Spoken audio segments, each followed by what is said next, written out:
our first look into the sequel of Zoonomaly reveals new bosses, a whole new location, and the potential release date for this next game as well. And starting with the information about Zoonomaly 2's next main villain, it turns out we're given a preview into what we should be expecting with this mysterious note that was left behind in the first game. A first clue towards what exactly we're going to be facing in Zoonomaly 2 that not too many players actually picked up on. It turns out right at the very end of the game is where we're able to find this first clue that's been connected to an unknown character that we never ended up actually seeing in the first game. It tells us specifically, "My next paradise will be perfect and you'll never find it.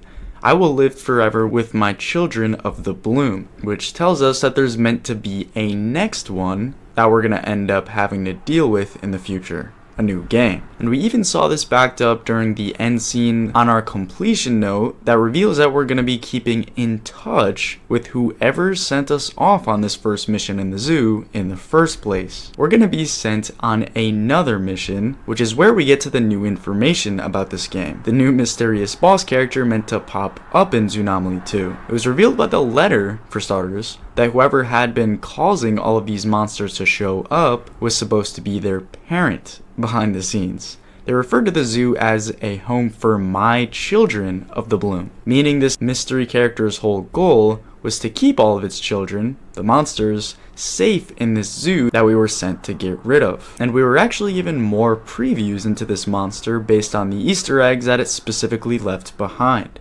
We know that when heading over to the zoo entrance area, we're able to find certain clues and markings that tell us something has been helping these monsters all along. Signs that read, "Let me construct my sanctuary," and more importantly, "Here my children stay," telling us that this is from the same exact monster who wrote the hidden note found at the end of the game. But who would this mysterious monster be if it's actually meant to be popping up in the next game? Well, it turns out we're given a bit of a preview into what multiple monsters in Zoonomaly 2 are potentially meant to look like based on everything we're able to find behind the scenes. We know due to the fact that some of the monsters already introduced to us in the first game actually all came from one place.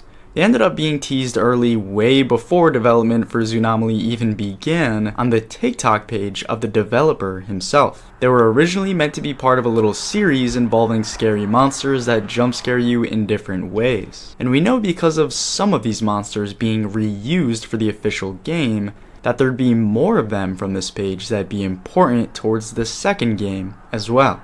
But which monsters from this page would stick out is important for Zoonomaly 2? Well, for starters, we found a very mysterious connection to the characters we've seen in the first game to these new monsters shown in one of the other videos from the developer's TikTok page. But why these ones? It turns out, on top of the fact that they have a similar design to the strictly black and white characters that we encountered in the first game, with the same blacked out eye areas as well as tall lanky bodies that match up with some of the larger characters we've seen, these monsters also have a very interesting description that matches up with another important detail from the game. The fact that they're introduced as a strange family in the dark, which, if you think about it, perfectly connects to the same mysterious Easter egg we've seen multiple times in Zoonomaly already. The mystery creature telling us that the monsters are its children on multiple occasions, meaning there's meant to be some sort of family dynamic going on here. One that strangely connects to these new weird looking monsters that popped up on the game developer's account.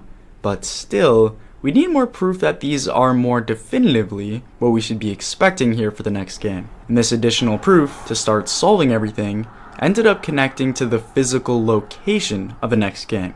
But what do I mean exactly? Well, it turns out based on the in-game letter we found at the end of the first game, we were told that this sequel likely won't be at a zoo at all. It's meant to be taking place at a completely different location, as the unseen parent monster who wrote this letter actually gave us a bit of a clue towards what we should really be expecting next. We're told, "My next paradise will be perfect," as if changes are going to be made by whoever's actually running things behind the scenes. This first attempt failed, so they have to try again. And they follow this up by also revealing that it'll be a place that we'll never find. You will never find it.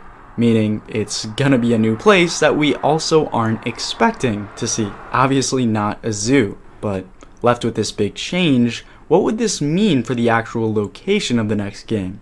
Where will it be? Well, it turns out the game developer actually left in a bit of an Easter egg that could start helping us solve just that. You see, we were able to tell from the game developer's TikTok page, for starters, that game locations were also something somewhat teased in some of the specific videos. We were able to find an underwater styled location in one that almost perfectly modeled the actual aquarium location we had to play through in the first game. And while there isn't much of a connection into a zoo specifically, this underwater component is something the developer chose to focus on a lot in some of his older videos. Proof that it's a good sign for this specific location to be popular in these sorts of videos. And it turns out one of these more popular locations ended up having a lot more evidence towards being in the sequel game than you might think. A dark forest location. As well as being used a lot by the developer in some of his previous concepts, a sort of random forest, for starters, connects perfectly with the hint for the next game that we were given already. The fact that it's gonna be somewhere we'd never guess, meaning it'd have to be a location more remote and secretive, that'd possibly be harder to get to. And we're given more possible evidence for this connection based on the fact that we're also able to find another strange Easter egg in the first game that tells us the idea of trees are supposed to be important for some reason. Perhaps some sort of foreshadowing, as we're able to find invisible trees specifically that pop up at random points at a certain spot in the zoo. Obviously, there'd be a ton of those bad boys in a forest if that's where the next game is meant to be taking place. And it turns out this location also matches up with the mysterious new monster that already had a strong connection to everything we've seen behind the scenes of Zoonomaly. These family monsters that specifically ended up popping up in a forest-like area. All the evidence that tells us a forest could very well be this next paradise for the monsters that we're told of by this strange creature that we're going to be learning about in the follow-up game. But in terms of the actual release date for this next project, it turns out we were given a bit of insight from the developer who clues us into the idea that this first game took around a whole year to actually develop. So in terms of what we're looking at for the release of the second game, it makes sense to expect around a year to a year and a half wait time if we're adding in the planning stage for the game in the first place. But it turns out we're also given the full reveal towards similar upcoming horror games that start to piece together what's actually going to be happening in Poppy Playtime Chapter 4. It turns out the CEO of Mob Entertainment ended up giving a full inside look towards what we should be expecting for the game early, so I'm able to put together everything we know about this game for you in this video right here. For what we're told about Poppy Playtime Chapter 4, make sure to check it out.